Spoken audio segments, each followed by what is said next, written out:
There we go. And good morning, everybody. It is Wonderful Wednesday with Melissa Boher Jacobson. Now, Melissa, we have a mutual friend who has known both of us for quite a while, Robin Thomas. So say hello, Robin. And however, I met you in person at Hypnothoughts in July. And then we got to know each other very well because you came and trained with me and are now a bunny talk practitioner. So I love that. So yes, so it was brilliant to see you on here. And everybody, it is Christmas, so I'm going to say Merry Christmas. We're going to say Happy Holidays, okay? So Happy Holidays, everybody. Happy holidays. Yes. Merry Christmas. All the holidays. All the holidays. Happy everything. That's right. So now, Melissa, you specialize in an area, and it is an important area because it's people get very confused by it and frustrated with what you work with. So do you know what? Take it away. Tell us what you specialize in, please. Well, I am a clinical hypnotherapist, and I'm a confident life coach. I'm also a performing arts coach. So my background, I started out as a vocal coach, as a performing arts coach. And from there, I decided that I was getting a lot of amazing transformational work done with those clients. And I thought, wow, I want to take this out to the mainstream, to everyone. And so within that performing arts community, there is a lot of people who are on the neurodiversity spectrum, if you will. The creative people, very many of us, and I say us because I'm a member of this community as well. I'm a member of the neurodiverse community myself because, like many creative people, I have ADHD. I come from a family of 100% ADHD family. My two children have ADHD. And also I had a lot of experience, sort of by happenstance, if you will, but working with people, special needs people, people who we would now refer to as twice exceptional, which is a term that I love, which is a form of neurodiversity where people are both neurodiverse and very, very high level intellectually. So we have a lot of people who are on the autism spectrum, but are also very, very on the genius spectrum as well. And so I love working with that population, and they fit into the neurodiverse spectrum. And that's a very interesting term because it might surprise people to discover that neurodiversity covers a lot of ground. It includes people with ADHD, people with autism, people with sensory issues, sensory processing issues.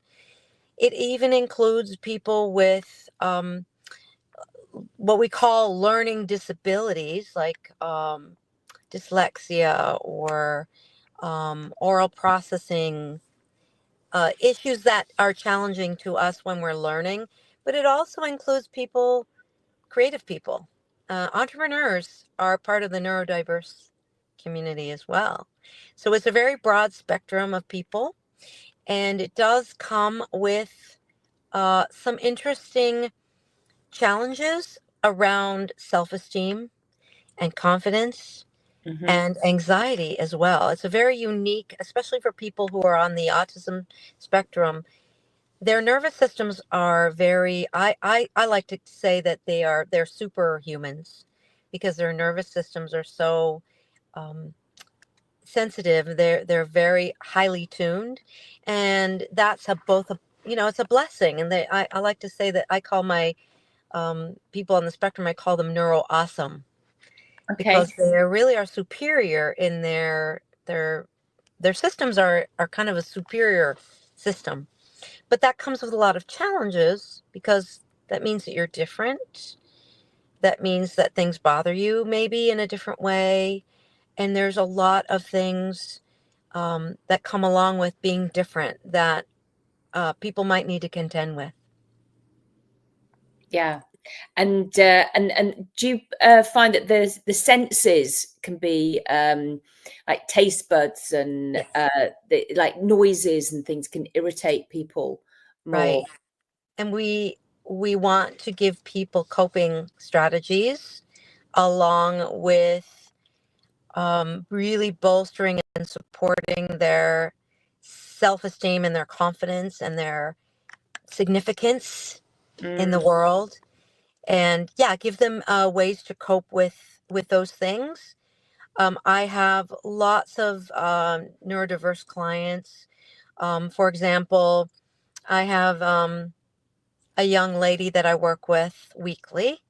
She's on the spectrum. She's what I would call twice exceptional, and she also struggles with non-epileptic seizures.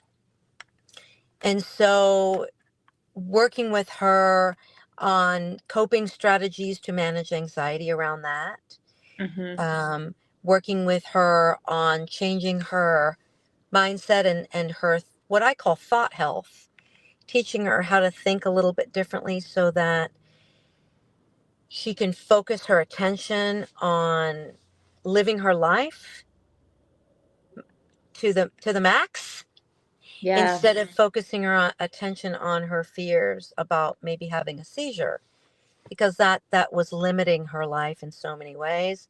Okay. So just the other day, I did a session with her, and she wanted to go create a gingerbread house in her clubhouse. But she was worried about having a seizure, and it's embarrassing and it scares people. So, working through strategies and coping mechanisms and changing what you're focusing your attention on. And I got a picture from her a couple days ago of her with a huge smile enjoying her beautiful gingerbread house that she was making. And, it's just there's so many challenges to having neurodiversity, and we want to help people have control, feel in control, feel confident, feel good about themselves, and live their life to the fullest. They really have all the potential to do anything and everything that they want. Yeah.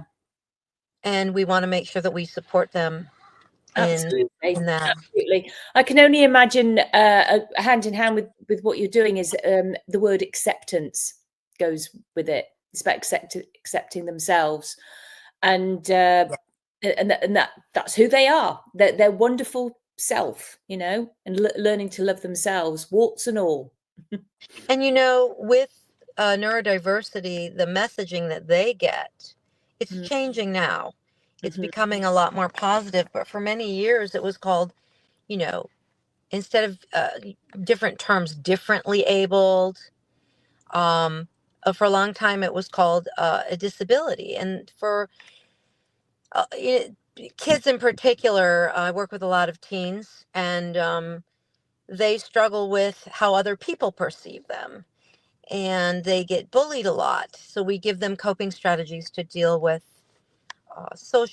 their social skills, and how to deal with other people's stuff and how to not let it in, and how to, really fall in love with yourself, especially if you've been given messages throughout your childhood that sometimes these messages come from parents, Mm-hmm. sometimes they come from siblings. There's a lot of issues involved in being neurodiverse around relationships. A lot of the clients that I work with, I see a pattern where they have conflicts within the family as well, because Oh, we've just frozen. That is why we asked Melissa to go in the car, because she was freezing all the time um, in her office. So I'm just going to put that on pause a minute. for a lot of neurodiverse people, Hang on. there's. Yeah, and we're back. I was just saying that for a lot of my clients, I work with a lot of families as well, and there are issues that come up in a family with a neurodiverse child. Siblings can be resentful. They can make fun of the child. So there's so many self-esteem, depression, anxiety issues that come along with this. And also, just as I was saying before, like this reframing of neurodiversity as what I call an asset. It's a superpower rather than this frame of it being a disability or some kind of defect. Quite the contrary. It's not a defect or a disability, it's a superpower. And that's Yeah. what I really try to get across to both my clients and to their families. And I try to educate people as well, both within the family and the client themselves, about the neurology of their brains and how things work and how they can be in control. And sometimes it's coaching. Sometimes I'm coaching them on how to communicate better with their family members or how to communicate socially. So I do a lot of work with social skills and communication, in addition to using hypnotherapy to kind of rewire their beliefs around their relationship with themselves. Yeah, and you're quite right, because people do tend to be critical, and then there's a lot of comparing that can go on. Well, they don't do that, so why do you? This, and it can cause all sorts of issues. So yeah, it's and it is really tough going, because then people just beat themselves up, and they can go right in, and then they don't want to go out, don't want to have friends, and yeah. Exactly. And there's a lot of people now that are getting this sort of late stage diagnosis. Mm. And so helping them kind of process through that as well. There's a lot of people who are now being diagnosed with ADHD. And there's so many, again, I would say that one of my major specialties is self-esteem and Okay. confidence. It always has been. Thus the name of my company. And there's so many, again, messages that people, as they grow up, if they suffer from this kind of brain, it's not a suffering, but if their brains are kind of wired this sort of way, they can get a lot of flack, and they get a lot of messages from teachers and from family members, like, why can't you do this? Why are you so disorganized? Why can't you color within the lines?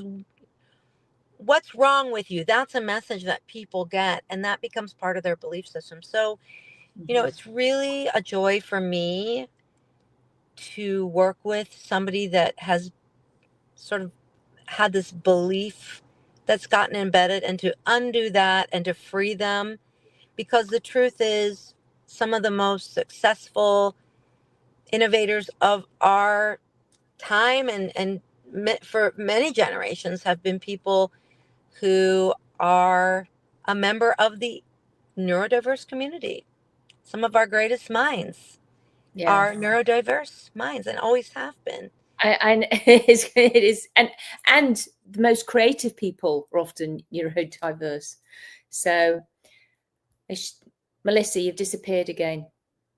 Having so many technology That's issues. right. Okay. We're resuming. Now, and now I can't hear anything. Oh, okay. I'll put it on pause again. What the heck is going on? Sorry about this, everybody. Technology is wonderful when it works, and when it doesn't, it sucks. But there we go. But we keep smiling, and we keep pushing through. So there we go. So please carry on, Melissa. What, I can't remember what you were saying now. I don't either. But I was saying saying about. that basically that there's so many issues involved, and that I was talking about how so many of our greatest minds are neurodiverse. And so this is such a huge resource of people that have so much to offer our society. And the more confident they are and the more self-esteem they have, the more they can have everything that they deserve in life, and they can contribute massively to our quality of life too, because they have so much to contribute. So Oh, I absolutely. really enjoy that population. I am very passionate about working with people, both, like I said, anybody that really falls into that neurodiverse um, bucket, if you will. I'm really, it's always a huge passion of mine to be able to make their life better, and in so doing makes everybody's world better. Absolutely. I'm fairly sure I'm on the spectrum of having ADHD. Sometimes my husband says to me, because I'll just start talking and he goes, okay, which conversation are we on? It's because he and I have to remind him, because I just expect him to know where I am in my spaghetti brain. So it can be quite amusing at times. Well, And then creative people, you know, you keep you're going all dodgy again, Melissa. We'll have to get you back on for another whole time because it's everybody's Christmas day right now, and they'll be going, come on, guys. So, Melissa, I'm going to get your links though, so that if anybody wants to discuss this with you, how they can move forward with you and work with you, because I know you have lots of because I did some courses with you. You had some Zoom sessions, didn't you? Just give helping people out. Are they on a course somewhere that people can go to find out more information of how they can help themselves? Because you did a whole thing about focused attention. yeah, I have a lot of free workshops that people can Mhm. access on time management, procrastination, all kinds of Yeah, things. I also have things on anxiety, lots of resources that are free, and people, of course, can always get on a free call with me and chat about you know different options. And Claudia, I as she mentioned, I took your course and it was fantastic. I am a Bunny Talk practitioner. I'm proud of it. It's a fantastic course. And I also do train, I train practitioners in confidence coaching for people who are neurodiverse. So I work with, like Claudia, I train uh, other people as well. But I also love to get on a call with potential clients. If you have somebody in your family or you're struggling with managing, hypnotherapy and coaching is an incredibly powerful way to maximize your confidence and minimize your stress. That's all I can yeah, say. absolutely. I've got somebody in mind. Actually, I'm gonna I'll recommend them to you. I know they need some help. So, and I'm too close. Sometimes they want somebody else. Sure. So it's just because it's the way it is sometimes, and it's just, I don't know. It's like trying to teach your own child how to swim. Absolutely. It doesn't always work. Sometimes it's better to refer out. On And we 100%. need to know that. It's like just instead of trying to do everything ourselves. So no, it's been, and I love chatting to you, Melissa. And however, everybody, it's your Christmas day, so enjoy, or your happy holiday anyway, whatever celebration you are celebrating. Have a wonderful day, everybody. Thank you for watching, and it's goodbye from me, Claudia Ricard. And goodbye from me, Melissa Boher Jacobson. Happy holidays, everyone. Yeah, take care, everybody. Happy holidays. Bye. Bye. Bye for now. Bye.